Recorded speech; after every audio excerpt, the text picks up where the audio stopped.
नमस्कार सबैजनालाई। म सन्देश अधिकारी हाल अस्ट्रेलियामा एज अ रजिस्टर्ड फार्मासिस्ट भएर कार्यरत छु र आज मैले बनाउन गएको भिडियोको टपिक छ मनजारो पेनको बारेमा। सबैले धेरैजनाले चाहिँ सुनिसक्नु भयो होला, कसैको लागि चाहिँ न्यू पनि हुन सक्छ। मैले चाहिँ के डिस्पेन्सिङ गर्ने क्रममा चाहिँ धेरै प्रिस्क्रिप्सनहरू यसको देख्न थालेको छु अचेल हैन। हाम्रै कम्युनिटीको पिपलहरुमा पनि धेरै ट्रेन्ड भनौँ कि के भनौँ हैन, कतिलाई त निड भएर पनि हुन्छ, कुनै चाहिँ ट्रेन्डिङको हिसाबमा पनि वेट लस जर्नी सुरु गर्दैछु। अरू कारणले भ्याएन हैन, वाइ नट पेन लगाम भन्ने किसिमले पनि जाँदै हुनुहुन्छ भने हैन, यो तपाईहरुको लागि इम्पोर्टेन्ट हुन सक्छ यो भिडियो चाहिँ। ल आज चाहिँ अनि यो मैले कसरी लगाउने, यो के हुन्छ यसमा, यसले के गर्छ भन्ने विषयमा चाहिँ हजुरहरुलाई जानकारी दिन्छु है। नेपालमा चाहिँ अहिलेसम्म I think it is hard है, यो पाउनको लागि गाह्रै हुन्छ होला है। यसको कमनली नेम यो चाहिँ ब्रान्ड नेम हो मनजारो भन्ने हैन। यो चाहिँ 6 वटा डिफ्रेन्ट फर्ममा आउँछ। मसँग भएको चाहिँ क्विक पेन भन्ने हो।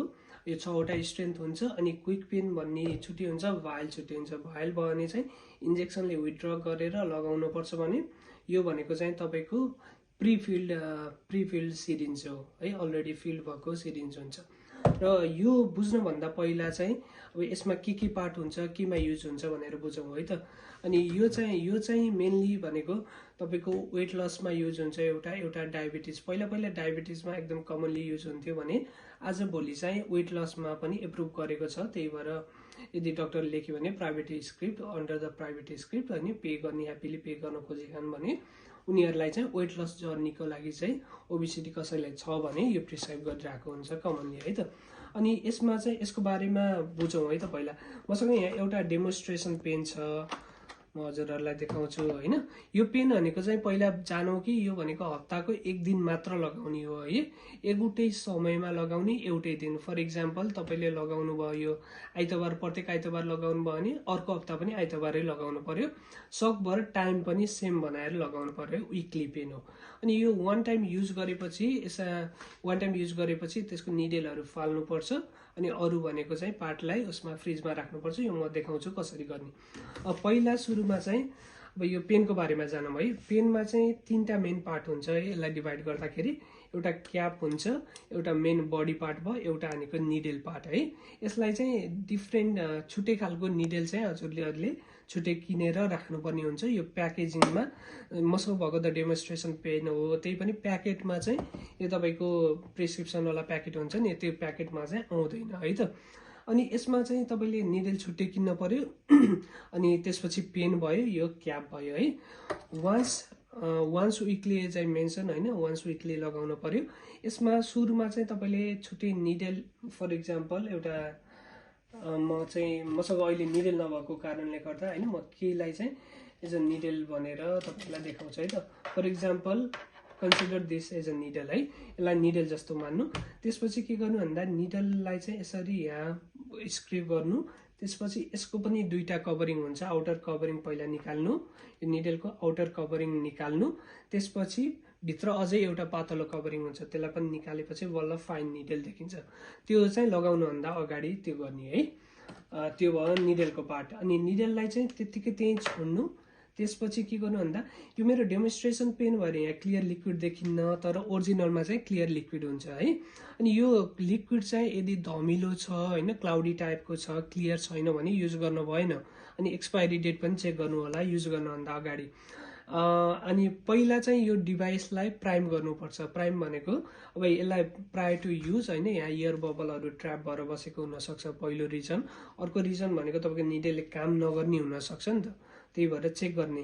किनभने तपाईले अब इन्जेक्ट गर्नुभयो तर हैन, इन्जेक्ट गरेपछि चाहिँ यहाँबाट मेडिसिन चाहिँ आउनु पर्ने अमाउन्टको मेडिसिन नआउन सक्छ है। त्यही भएर चाहिँ यसलाई जहिले पनि प्राइम गर्नुपर्छ। प्राइमिङ अफ डिभाइस म सिकाउँछु हजुरहरुलाई कसरी।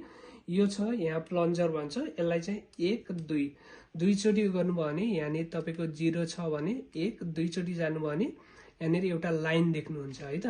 दुईचोटीमा 1 क्लिक 2 क्लिक, 2 क्लिकमा लाइनमा जानुभयो है।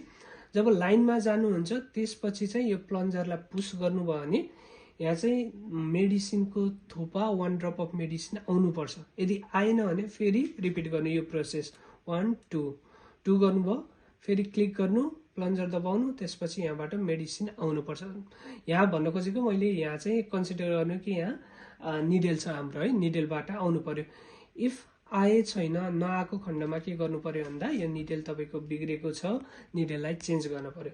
फेरि नेक्स्ट निडेल हाल्नु, नेक्स्ट निडेलमा पनि 1 2 2मा गएर यो प्लन्जर दबाउनु, त्यसपछि यहाँबाट मेडिसिन आउनुपर्छ है। एकैछिन होल्ड गर्नु है, दबाएपछि यदि यो आयो भने अब it is ready to use है। अनि यो युज गर्ने भनेको बेसिकली तपाईँले चाहिँ एउटा स्टोमक रिजनमा युज गर्न सक्नुहुन्छ, अदरवाइज होइन थाई रिजनमा युज गर्नु सक्नुहुन्छ होइन। आर्म रिजनमा पनि अलि ट्रेन्ड प्रोफेसनलहरू छ भने, मेडिकल प्रोफेसनलहरू जो चाहिँ ट्रेन्ड छ भने आर्महरूमा पनि गर्न सकिन्छ। तर बेसिकली भनेको लार्ज सर्फेस एरिया भएको कारणले आई प्रिफर स्टोमक होइन। अनि स्टोमकमा पनि तपाईँले के हुन्छ, रोटेट गर्नुपर्छ है ठाउँ। एउटा पोइन्टमा यो हप्ता गर्नुभयो भने अर्को पोइन्टमा अर्को हप्ता, अर्को पोइन्टमा अर्को हप्ता, अर्को पोइन्टमा अर्को हप्ता, त्यसरी चाहिँ गर्नु है। अनि तपाईँको जब सबै कुरा रेडी भयो इन्जेक्सन लगाउनको लागि, यो पनि तपाईँको प्राइम पनि गर्नुभयो, सबै रेडी भयो भने जहिले पनि मन्ज्यारो पेन स्टार्ट गर्ने भनेको 2.5 mg पर विकबाट डोजबाट स्टार्ट गर्छ। किनभने यसको साइड इफेक्टहरू म पछि कुरा गर्छु। साइड इफेक्टको कारणले गर्दा चाहिँ सानो डोजबाट स्टार्ट गरिन्छ है। हामीले सानो डोजबाट स्टार्ट गरिन्छ, त्यही भएर कन्सिडर गर्ने यो 2.5 मिलिग्राम पर विक mg पर विकको पेन हो होइन। त्यो हो भने यसमा जहिले पनि होइन तपाईँ घुमाउँदै जानुभयो भने 1 भनेर देख्नुहुन्छ, सबै पेनमा 1 हुन्छ है, भनेको 1 डोज भन्न खोजेको हो तपाईँलाई है। 1 डोज इज 1 जहिले पनि। अनि त्यसपछि 2.5 मा पनि यही हुन्छ, 5 मा पनि यही हुन्छ, 7.5 मा पनि यही हुन्छ, तपाईँको जुनसुकै पेनमा यही हुन्छ 1 डोज। जब रेडी हुनुभयो त्यसपछि कन्सिडर गरौँ, फर इक्जाम्पल हामीले केहीलाई मेरो हातलाई नै यो स्टोमक रिजनलाई कन्सिडर गर्नु है। स्टोमक रिजन भनेर कन्सिडर गर्नु, मेरो हातको यो स्टोमकको रिजन भनेर कन्सिडर गर्नु। यसलाई म 4वटा कम्पार्टमेन्टमा बाँड्छु है। त्यसपछि भने स्टोमकको 1 2 3 4 एभ्री विक रोटेट गर्दै गर्नु। अनि त्यसपछि फर्स्ट विक गर्दै हुनुहुन्छ भने स्लोली जानु 90 डिग्री हो यो, त्यसपछि यसलाई गएर यसरी दबाउनु होइन। यसलाई प्लन्जरलाई पुस गर्नु, यसलाई होल्ड गर्नु एकछिन 5 देखि 10 सेकेन्ड होल्ड गर्नु, 1 2 3 4 गर्दै होल्ड गर्नु। होल्ड गरेपछि एकछिन पछि तपाईँले 10 सेकेन्ड पछि छोडिदिँदा हुन्छ होइन। छोडिदिनु भयो अनि निकाल्दा हुन्छ। त्यसपछि चाहिँ यहाँनिर थोरै स्कार हुनसक्छ कहिलेकाहीँ होइन, थोरै ब्लड आएको हुनसक्छ, त्यस्तो दुख्ने चाहिँ हुन्न होइन, त्यस्तो चाहिँ हुनसक्छ। त्यस्तो भयो भने ब्यान्डेज लगाउँदा नि भयो, जे गर्दा पनि भयो है। अनि त्यसपछि चाहिँ तपाईँले जब यो गर्नुभयो भने यो ब्याक टु 0 आउनुपर्छ है। यो तपाईँको 1 मा थियो, अब मेडिसिन 1 मा थियो, अब प्लन्जर मजाले दबाउनु भयो, एकछिन होल्ड गर्नुभयो भने मेडिसिन यहाँबाट झर्दै निडेल हुँदै शरीरमा गयो, त्यसपछि यो ब्याक टु 0 आउँछ है त। यो ब्याक टु जहिले पनि 0 आउनु पर्यो। अनि त्यसपछि चाहिँ तपाईँको यो निडेलको पार्ट हुन्छ नि, निडेल त युज गरिसक्नु भयो, अब अर्को हप्ता पनि निडेल त कति किनिराख्ने, अर्को हप्ता फेरि त्यही युज गर्छु भन्न, द्याट इज रङ है। कहिले पनि निडेल रियुज हुन्न है। Infection chances of higher infection हुन्छ है त्यो, त्यही भएर निडेल चाहिँ कहिले पनि रियुज नगर्नु। त्यसलाई पहिलाको जस्तरी निकालिदिनु, सार्प कन्टेनर सार्प बिनमा हाल्ने। फेरि नर्मल येल्लो बिन भनेर पठाएको हुन्छौँ हामीले, सार्प बिन हो। येल्लो बिन भनेको फेरि घर हुने होला बिन होइन, येल्लो बिन होइन।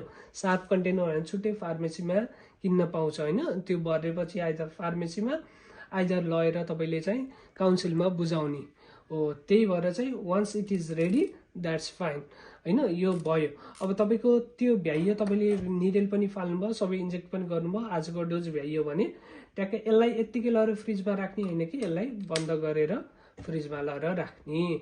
अर्को हप्ता आयो, रिपिट द सेम थिङ, निडेल हाल्नु, त्यसपछि 1 2 क्लिक। अनि सुन्नु होला, प्राइम एभ्रीचोटि गर्नुपर्छ एक्ज्याक्टली।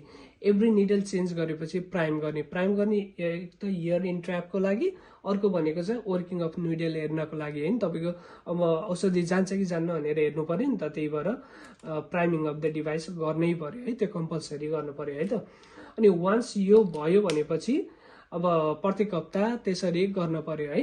अनि मेनली भनेको यसमा साइड इफेक्ट प्रोफाइलमा कुरा गर्दाखेरि यसको सर्टेन साइड इफेक्ट छ, जीआई साइड इफेक्ट जसलाई ग्यास्ट्रोइन्टेस्टाइनल साइड इफेक्ट, नजिया पर्यो, भमिटिङ पर्यो होइन, जीआई अपसेट हुने त्यस्तो पर्छ। त्यही भएर यदि तपाईँ फर इक्जाम्पल 2.5 को डोजमा हुनुहुन्थ्यो, अब डोज बढेर 5 मा जानुभयो, किनभने यो एक महिनाको डोजको पेन हो कि यो 4 वटा डोज मात्र हुन्छ होइन। सेकेन्ड थिङ मैले भन्न खोजेको 4 वटा डोज तपाईँले भ्याएपछि पनि थोरै मेडिसिन चाहिँ रहेको हुन्छ है, त्यो नर्मल पेन चाहिँ क्लियर हुन्छ, यो डेमो पेन भएर हो। थोरै 1 डोज भन्दा कमको मेडिसिन रहेको हुन्छ, फेरि मेडिसिन रह्यो ला मेरो पेन बिग्रेछ होइन, यसले त धेरै दिनुपर्ने मेडिसिन देखियो तर गएन भन्ने होइन, त्यो तपाईँले युज गर्नको लागि रहेकै होइन है। थोरै तपाईँको बाइचान्स तपाईँले प्राइम गर्नुपर्छ भनेर एक्स्ट्रा डोज दिएको हुन्छ जुन चाहिँ युज गर्ने होइन, तपाईँले त्यो डोज देखिए पनि होइन 4 वटा डोज भ्याउनु सिद्धियो, द्याट्स इट।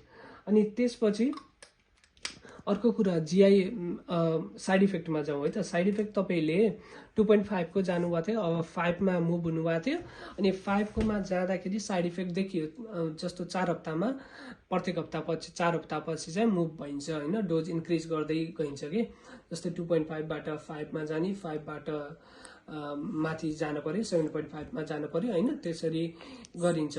तर होइन फर इक्जाम्पल तपाईँलाई अब साइड इफेक्टहरू देखियो, नजिया, भमिटिङ होइन त्यस्तोहरू, अनि डायरियाहरू कुनै बेला होइन, त्यस्तो साइड इफेक्ट देखियो भने चाहिँ आफ्नो डक्टरसँग कन्सल्ट गरेर उहाँहरूले चाहिँ डोज चाहिँ घटाइनुहुन्छ है, डोज घटाउनुपर्छ त्यो केसमा।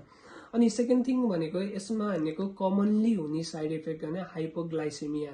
कसरी घटाउँछ त नि, यो त हर्मोन हो नि त, बडीमा हुने हर्मोन होइन, जसले चाहिँ लस अफ एपिटाइट भनेको खाना रुचाउन कम गर्ने, त्यसले गर्दा नै तपाईँको खाना रुचाउन कम भएपछि के भयो, वेट लस त हुने नै भयो हो, त्यही गर्ने हो, यसले चाहिँ त्यसरी काम गर्छ होइन। यसको लागि पनि कुनै दिन होइन लङ भिडियो नै लिएर आउँला छुट्टै, कसरी हाउ डज इट वर्क्स भनेर। आज मैले डेमोन्स्ट्रेसन मात्र देखाउन खोजेको। अनि त्यसपछि चाहिँ साइड इफेक्ट पनि भयो, यो कसरी युज गर्ने कुराहरू पनि भयो होइन।